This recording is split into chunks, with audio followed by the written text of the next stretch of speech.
السلام علیکم ورحمۃ اللہ تعالی وبرکاتہ۔ سامعین، ناظرین کرام،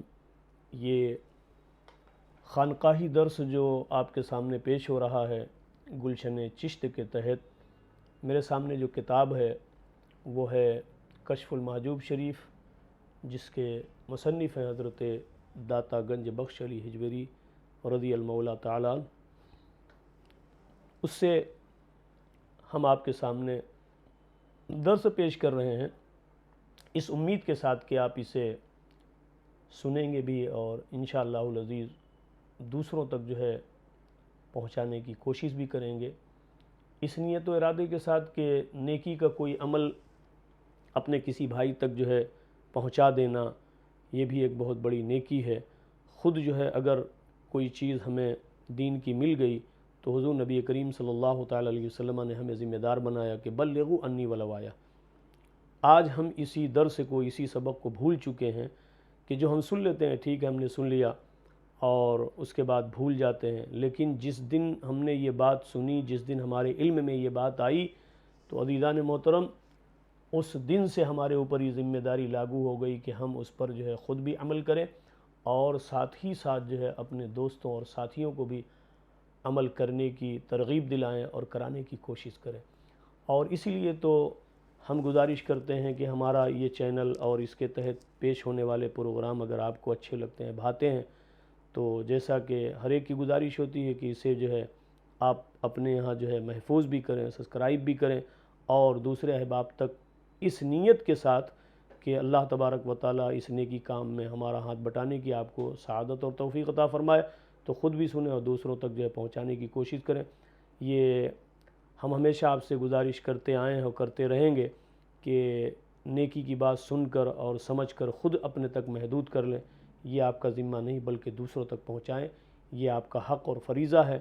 تو امید ہے کہ آپ انشاءاللہ العزیز ہماری اس گزارش پر جو ہے عمل کرنے کی کوشش کریں گے، اللہ تبارک و تعالیٰ توفیق عطا فرمائے۔ تو آئیے درس کی طرف چلتے ہیں۔ عزیزان محترم کہ حضور نبی کریم صلی اللہ تعالی علیہ وسلم کی یہی بشارت اور حضرت والا کا یہی ارشاد تصوف کا عملی زندگی کا بنیادی نقطہ ہے کہ تصوف کے دور عروج تک صوفیاء کرام کی پاکیزہ زندگیاں اور ان کے پاکیزہ نفوس حضور نبی کریم صلی اللہ تعالی علیہ وسلم کے اس ارشاد گرامی کو منتہائے مقصود بنائے رہے،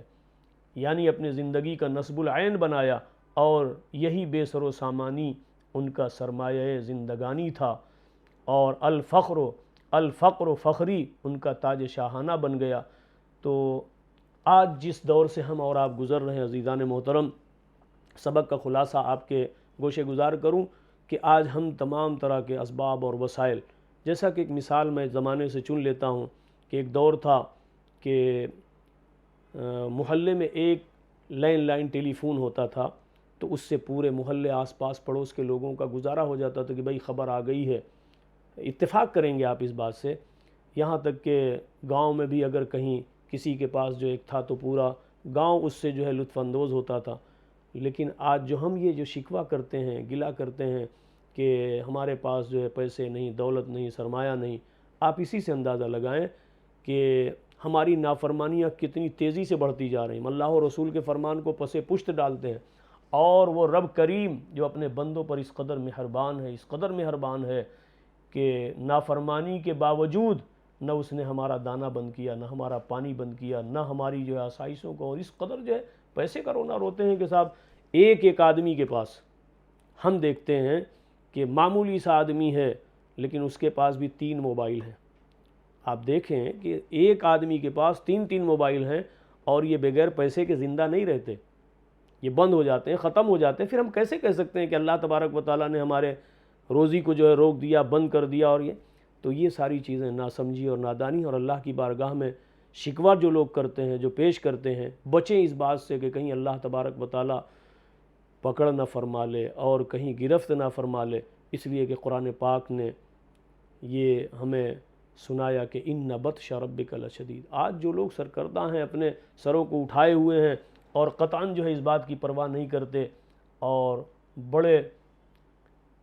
جوش و خروش کے انداز میں، ان سے بڑا مسلمان ہی کوئی نہیں ہے۔ ابھی حالیہ دور میں یہ بات جو ہے قابل ذکر ہے کہ جب ہم اپنے نوجوانوں کو دیکھتے ہیں تو گزارش کرتے ہیں، اور اس سے ہمارے بہت سارے احباب متفق بھی ہیں، کہ جس مہینے سے ہم گزر رہے ہیں ماہ جمادی الاخر ہے، اور اسی میں یار غار حضرت سیدنا ابوبکر صدیق رضی اللہ تعالیٰ عنہ کا یہ وصال کی تاریخ بھی ہے 22 جمادی الاخر، اور اسی کی 8ویں شب کو شہنشاہ قطب کوکن حضرت سیدنا مخدوم فقی علی مائمی، جب ہم ابھی کل رات جو ہے گزرے تو وہاں سے جو ہے دیکھا تو بڑا افسوس ہوا ان نوجوانوں پر کہ ایسے ماحول میں بھی کہ لاک ڈاؤن جیسی کیفیت ہے، مگر صاحب وہ جو ہے ناچنا اور تھرکنا نمازوں کے وقت میں، اذانوں کے وقت میں، یہ لمحہ فکریہ ہے، اور ہمارے لیے بہت ہی شرمندگی کا باعث بنتا ہے کہ نوجوانوں تمہیں کیا ہو گیا، ذرا ہمیں پیش تو کرو، کسی اللہ کے ولی نے اس طرح سے کسی کا عرس منایا ہو، کسی نے اس طریقے سے تمہیں کرنے کے لیے جو ہے ترغیب دی ہو، یہ غیروں کی جو ہے جو ہم نے وہ نقل کی ہے کہ اس طریقے سے جو ہے جاتے ہیں، سندل کا نام دیتے ہیں۔ بے شک اگر آپ اللہ و رسول کے فرمان کے پیش نظر سندل نکالنا چاہتے ہیں، ولی اللہ کا عرس منانا چاہتے ہیں، تو علماء نے بارہا کہا ہے۔ ابھی دیکھیے کہ یہ بات اس سے متعلق اگر نہ ہو پھر بھی مثال میں جو ہے لاتا ہوں کہ حضرت علامہ توقیر رضا صاحب نے پچھلے جو ہے گزشتہ جمعات کو جو ہمارے برادران وطن اس معاملے میں جو ہے بڑھ چڑھ کر کے اور یہ باتیں کی وہ باتیں کی، اگرچہ ہمارے اس پلیٹ فارم سے یہ باتیں نہیں ہوتی، لیکن ہم مثال کے طور پر کہ انہوں نے کہا کہ اگر آتے ہو کہاں اس میدان میں جمع ہوتے ہو تو بالکل قطعی جو ہے کسی طریقے کا ہنگامہ شور شرابہ نہیں، بلکہ درود پاک پڑھتے ہوئے، جمعہ کی نماز پڑھو درود پاک پڑھتے ہوئے، اور حضور نبی کریم صلی اللہ تعالیٰ علیہ وسلم کے شایان شان جو ہے وہ ہمارا آپ کا کردار ہونا چاہیے کہ ہم کس کے امتی ہیں۔ آؤ اگر تمہیں ہمارے سروں سے تسلی ہوتی ہے تو ہم حاضر ہیں۔ کتنا آج ہم اولیاء اللہ کی بارگاہ میں ان کو راضی اور خوش کرنے کے لیے ان کی بارگاہ میں جاتے ہیں کہ آپ اللہ کی بارگاہ میں سفارش کر دیں، آپ ہمارے لیے دعا کر دیں، اور انہی کو ناراض کر کے کہ جب کہ زندگی میں انہوں نے کبھی بھی جو ہے یہ سارا عمل نہ کیا اور نہ کرنے کا حکم فرمایا۔ تو اگر علماء کرام بتاتے ہیں کہ بے شک آپ سندل نکالیں، بہت خوبصورت انداز میں نکالیں، آپ کی پھولوں کی چادر ہو، لیکن جتنے نوجوان، جتنے بچے، بوڑھے جوان، آپ عورتوں کو لاتے ہو، پوچھیے امام اہل سنت سے۔ یہ امام اہل سنت نے جو فرمایا، علماء اہل سنت نے ببانگ دہل اس کو اعلان کر دیا کہ قطعاً کسی ولی اللہ کی مزار پر جو ہے عورتوں کی بھیڑ، جس سے خلط ملط اور طرح طرح کی جو ہے وہاں پر گناہوں کا جو ہے معاملہ اور سلسلہ شروع ہو جاتا ہے۔ تو عزیزان محترم، یہ ہماری ذمہ داری، کیسے چلیں آپ، کیسے سندل لے جائیں؟ آپ کے دل میں تو سن کر کے یہ تڑپ کہ اب اگر یہاں پر روک لگائی جا رہی ہے اور ہمیں بتلایا جا رہا ہے تو ہم سندل کیسے نکالیں؟ تو عزیزان محترم، سندل کا وہ پیالہ اور وہ چادر جسے ہم سندل کا نام دیتے ہیں اور چلتے ہیں، نکلتے ہیں،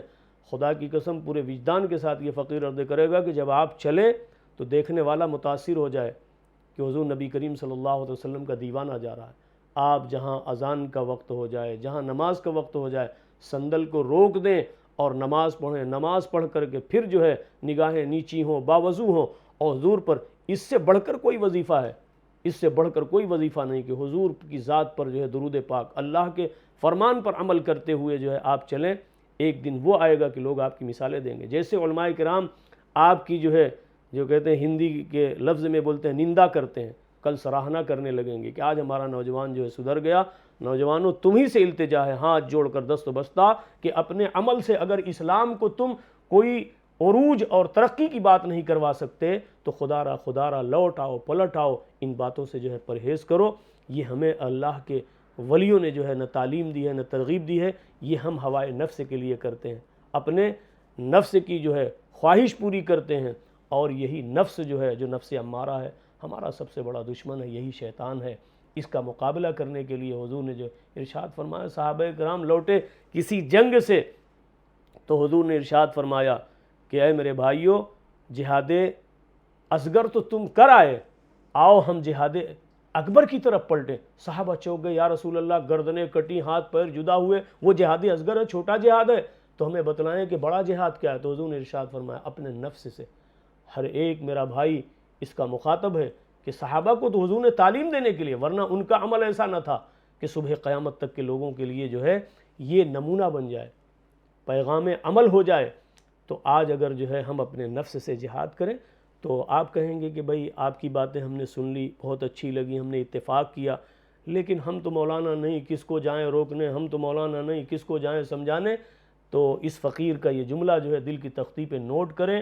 کہ صرف آپ مان جائیں، صرف آپ مان جائیں۔ اگر آپ جو ہے شریک ہوتے ہیں، کچھ نہیں کرتے وہاں پر،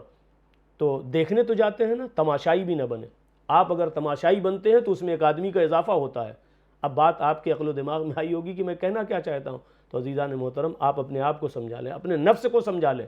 اور اگر آپ کا نفس جو ہے سمجھ گیا تو جہاں تک یہ بات پہنچ رہی، ہر ایک کی ذمہ داری کہ بھائی میں کسی کو نہیں سمجھا سکتا، سمجھانے کے لائق نہیں ہوں، لیکن میں تو مان جاؤں، تو یہ ہمارا کام بڑا آسان ہو جائے گا۔ تو اس لیے نوجوانوں آپ سے گزارش ہے کہ کبھی بھی کسی بھی جو ہے عرس کی تقریب میں اس طرح سے آپ عمل نہ کریں، اور اگر کوئی آپ کو اکساتا ہے تو آپ کو اللہ نے عقل دی ہے، شعور دیا ہے، آپ اس سے پوچھیں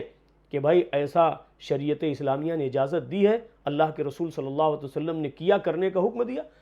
ہمیں جو حکم دیا ہم اس کی طرف تو نہیں آتے، لیکن جس سے ہمیں روکا گیا ہم اپنے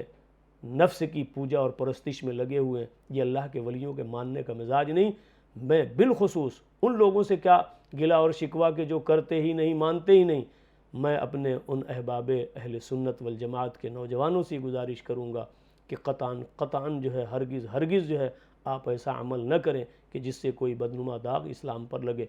تو اتنی باتیں کرنے کے بعد ہم پھر اپنے اسی کتابی درس کی طرف جو ہے پلٹ کر آتے ہیں کہ حضور نبی کریم صلی اللہ تعالیٰ علیہ وسلم نے جو بے سر و سامانی میں نہ کوئی شکوہ کیا، نہ کوئی اللہ کی بارگاہ میں گلہ کیا کہ ہم بھوکے اور پیاسے ہیں تیری راہ میں لڑنے جا رہے ہیں۔ آج یہاں سے بات اس طرف گئی تھی کہ اللہ نے خوب دیا ہے، خوب نوازا ہے، بے سر و سامانی نہیں ہے، اللہ نے خوب جو ہے مسلمانوں کو نوازا ہے، مگر ہمارا جو ہے خرچ وہ بیجا ہوتا ہے، اسراف ہوتا ہے۔ اور یہاں پر افسوس کے ساتھ یہ کہہ دوں کہ آج جن حالات سے ہمارا غریب مسلمان بھائی گزر رہا ہے، امیروں کی توجہ دلانا چاہوں گا کہ جو صاحب ثروت ہیں، صاحب مال ہیں، ایسا ہرگز نہ کریں کہ وہ فضول اور دوسرے معاملات میں پیسے خرچ کریں جس میں آہ اور واہ ہو، بلکہ یہ خاموشی کے ساتھ کسی غریب کی مدد کر دیں، اس کی دوا کا جو ہے انتظام کر دیں، اس کے بچے کی فیس کا انتظام کر دیں، اور یہ خود چل کر کے کریں۔ آپ کے پاس وہ آئے نہ آئے، آپ پر اگر یہ ذمہ لگایا گیا، آپ کے مال میں اس کا حصہ شامل ہے، تو آپ خود چل کر یہ بھی کتاب کا درس، اور بالخصوص جو بابا صاحب سے متعلق ہے ان احباب سے تو میں بالکل جو ہے یہی خاص طور سے گزارش کروں گا کہ آپ جو ہے ان باتوں کو جو ہے کریں نہیں بلکہ رواج دیں، اور جب رواج دینے کی بات آئے تو ایسے تو خاموشی سے آپ کسی کی مدد کر دیں، بہت اچھی بات ہے، لیکن جب لوگ کوئی اچھا عمل نہ کر رہے ہوں تو اس وقت لوگوں کو بتا کے، جتا کے، دکھلا کے کرنا، تاکہ دوسروں کو، اللہ ہماری آپ کی نیتوں کو بہتر جانتا ہے۔ وہ صحابہ کرام جو بے سر و سامانی کے عالم میں نہ کھانے کا ہے، نہ پینے کا ہے، نہ رہنے کا ہے، اصحاب صفہ کی بات چل رہی ہے، تو حضور نے ان کو مژدہ سنا دیا کہ آپ تو ہو ہی میرے رفیق جنت میں، لیکن جو آپ کے صفات حسنہ سے متصف ہو جائے گا کل جنت میں وہ میرے ساتھ ہوگا۔ تو اب جو ہے صاحب کتاب ذکر فرماتے ہیں کہ صحابہ کرام کے ان نفوس قدسیہ کا تذکرہ کرنے کے بعد ہم جو ہے آتے ہیں کہ دور تابعین رضوان اللہ تعالی علیہم اجمعین۔ ایک بات بہت سارے لوگوں کو نہیں معلوم یہاں پر کہ صحابی کسے کہتے ہیں، صحابہ کرام کی جماعت کیا ہے؟ تو عزیزان محترم، صحابی اللہ کے اس بندے کو کہا گیا جس نے حضور کو حالت ایمان میں دیکھا ہو، وہ صحابی رسول ہیں جنہوں نے حضور کی زیارت کی ہو، اور یہ اتنا بڑا درجہ ہے کہ حضور کا حالت ایمان میں دیکھ لے تو چاہے دنیا میں کوئی بھی عمل کرنے کا موقع نہ ملا ہو، نماز نہ پڑھی ہو۔ جب علماء اہل سنت جو ہے بیان فرماتے کہ ابھی جو ہے انہوں نے اسلام قبول کیا اور ابھی حضور کو دیکھا، زندگی کی ایک نماز بھی نہیں پڑھ پائی، مگر حضور کو حالت ایمان میں دیکھ لیا، ایمان لائے، زیارت کی، اور نماز میں وقفہ تھا، ابھی وہ نہ پڑھے لیکن وصال فرما گئے۔ تو کل اولیاء زمانہ اگلے اور پچھلے مل کر کے بھی اگر جو ہے عبادت و ریاضت کریں تو ان کے قدموں کی دھول کو نہیں پاتے۔ حضور کی ظاہری زندگی کی زیارت کا کتنا اللہ تبارک و تعالیٰ نے اونچا مقام رکھا۔ اب یہاں پر بات کو مختصر کر کے میں عرض کروں کہ تابعین کسے کہا گیا، تو بالکل سیدھے اسی سسٹم میں بات داخل ہوتی ہے کہ تابعین وہ حضرات ہیں جنہوں نے اپنی زندگی میں حالت ایمان میں حضور کی ان مقدس جماعت کے کسی بھی صحابی کو دیکھا، اسے تابعین کہا گیا۔ تو کہا ان نفوس قدسیہ کا ذکر فرمانے کے بعد اب صاحب کتاب جو ہے ان کے دور کی بات کرتے ہیں کہ ان کا دور کیسے گزرا ہے. تو تصوف کے دور اول کے سلسلے میں مختصراً عرض کر چکا کہ تصوف کا دوسرا دور یہ تابعین کا دور ہے. یہ تابعین کا دور ہے اور یہ دور تقریباً 100 سال کی مدت پہ پھیلا ہوا ہے. یعنی 34 ہجری سے لے کر 150 ہجری تک اس دور کو تابعین کا دور کہا جاتا ہے. تابعین کے دور میں اصحاب تصوف میں دو بزرگ ہستیاں بہت ہی نمایاں ہیں، جن میں ایک حضرت اویس قرنی رضی اللہ تعالیٰ عنہ، جن سے راہ سلوک میں نظریہ اویسی کی بنیاد پڑی، اور دوسری بزرگ ہستی جن کا نام نامی اس میں گرامی حضرت خواجہ حسن بصری رضی اللہ تعالیٰ عنہ کی ہے. تو اب سلسلہ یہ چڑھ پڑا کہ تابعین کے احوال میں سے صاحب کتاب نے چن لیا حضرت سیدنا اویس قرنی رضی اللہ تعالیٰ عنہ. قرنی ان کو اس لیے کہا جاتا کہ ایک علاقہ ہے اور اسے جو ہے قرن جو ہے کہا جاتا ہے. تو آپ حضرت اویس قرنی رضی اللہ تعالیٰ عنہ قرن کے رہنے والے تھے اور حضور نبی کریم صلی اللہ تعالی علیہ وسلم کے دور میں بھی بحیات تھے، لیکن شرف دیدار حاصل نہ کر سکے. اور یہ بھی بڑا دلچسپ واقعہ ہے کہ حضور کی بارگاہ میں کیوں نہ حاضر ہو سکے، اور حاضر بھی ہوئے تو حضور کا دیدار نہ کر سکے. صرف جو ہے اپنی معذور والدہ کی خدمت کے لیے جو ہے آپ گئے. تو حضور نبی کریم صلی اللہ، جو ظالم جو ہے معاذ اللہ کہتے ہیں کہ حضور کو پیٹھ پیچھے کے اپنے عقیدے اور ایمان کی اصلاح کریں، حضور جب تشریف لے جانے لگے تو مائی ام المومنین عائشہ صدیقہ رضی اللہ تعالی عنہا کو جو ہے ارشاد فرمایا کہ عائشہ میں جا رہا ہوں، میرا غلام آئے گا. کیا بات ہے کہ حضور کو معلوم ہے کہ چاہنے والا آئے گا، لیکن اے عائشہ آئے اور وہ مجھے نہ پائے اور وہ جانے کی بات کرے تو اسے روکنا مت. اس لیے حضور یہ جانتے ہیں کہ وہ اپنی ماں کو چھوڑ کر آئے گا مجھ سے ملاقات کے لیے، اور اگر ملاقات نہ ہو سکے تو اس کو جو ہے جانے دیا جائے. کہ ماں کی خدمت اب یہاں پر اندازہ فرما لے کہ حضور نے جو ہے تو آپ تشریف بھی لائے. واقعات جو ہے اختلاف کے ساتھ موجود ہیں، اور پھر حضور نے ایسی کرم نوازی کہ ماں نے جو ہے دعا فرمائی تو اللہ کے پیارے رسول صلی اللہ علیہ وسلم دور تابعین میں سے جن کا ذکر صاحب کتاب فرماتے ہیں، وہ اتنی عظیم ہستی کہ خدا کی قسم یہ زبان ان کے عروج اور مرتبے کو بیان نہیں کر سکتی کہ جس سے امام الانبیاء تاجدار رسالت جو ہے یہ جو ہے ارشاد فرمائے کہ اے عمر و علی جانا اور میرا یہ خرقہ جو ہے میرے اویس کو جو ہے دینا، اور دینے کے بعد کہنا کہ اسے زیب تن کرو، زیب تن کر کے میری امت کے لیے دعا کرو. عزیزان محترم، یہ اتنا بڑا اللہ کے پیارے رسول صلی اللہ تعالی علیہ وسلم نے شرف اور عزت کا مقام عطا فرمایا. اور اگر ہم جائیں گہرائی میں گہرائی میں تو یہ ماں کی دعاؤں کا صلہ ہے، ماں کی دعاؤں کا نتیجہ ہے کہ آپ ماں کی جو ہے خدمت کرتے رہے اور اپنی ماں سے جو ہے ہر وقت ہر لمحہ ہر پل دعا لیتے رہے. تو اللہ کے رسول صلی اللہ تعالی علیہ وسلم نے اتنا اونچا مقام عطا فرمایا کہ مستجاب الدعوات نبی جو ہے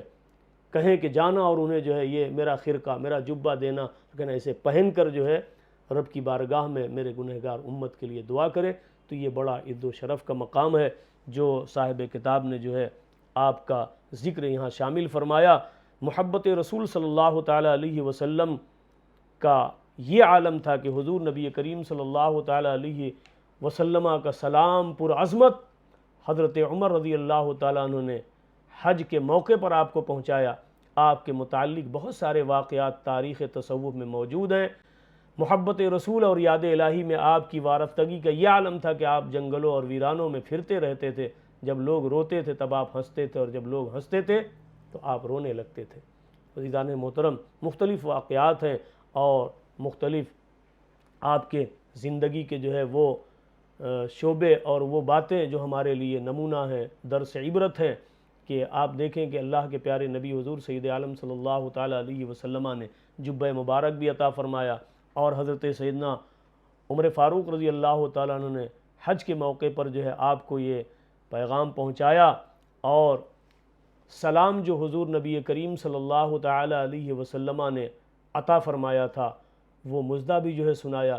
تو دور تابعین میں یہ دو بزرگوں کا واقعہ صاحب کتاب نے ذکر فرمایا. آگے جو ہے عزیزان محترم اور بھی واقعات جو ہے، یہ زندگی کا عجیب و غریب معاملہ تھا آپ کا کہ جب لوگ ہنستے تو آپ روتے، اور جب لوگ روتے تو آپ ہنستے۔ اب یہ اللہ کے نیک بندوں کا کچھ ایسا معاملہ ہوتا ہے کہ وہ دنیا کی سمجھ سے وراء الورا ہوتے ہیں، اور ان کی زندگی کو سمجھنا، ان کے معاملات کو سمجھنا، یہ ہر ایک کس و ناقص کی جو ہے حیثیت نہیں کہ ان کو جو ہے سمجھ سکے۔ اور آپ مدتوں تک بادیہ گروی کرنے کے بعد کوفہ چلے گئے، اور وہاں حضرت علی رضی اللہ تعالیٰ عنہ کی فوج میں شامل ہو گئے۔ صاحب کتاب ذکر فرماتے ہیں کہ سن